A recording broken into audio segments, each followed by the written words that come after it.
ভাই আমি সরকার থেকে জনতা গণনা করতে আইছি। আচ্ছা ভাই করো। আগে বলো তোমার বাড়িতে কে কে আছে? মেলাই লোক আছে। তোমার মা বাবা আছে? না। ও কত বছর ধরে মরা? আরে বাজারে গেছে, বাইক নাই।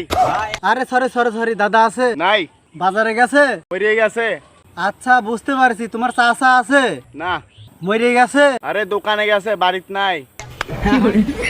আচ্ছা তো দাদি আছে? নাই। তার দোকানে গেছে? না, মরিয়ে গেছে। তোমার কি ছোট ভাই আছে? না, নাই। তাহলে দোকানে গেছে? না। মরে গেছে? আরে স্কুলে গেছে, বাড়িতে নাই। আর কি ডেকেট আছে বাড়িত? মেলাই লোক আছে বাড়িত। বড় আব্বা আছে? না, নাই। দোকানে গেছে? না। মার্কেটে গেছে? না। দোকানে গেছে? না। তাহলে মরে গেছে? আমার কোনো বড় আব্বা নাই, আমার আব্বাই সবার বড়। এই তোর জন্য তো ঘরই করবো না।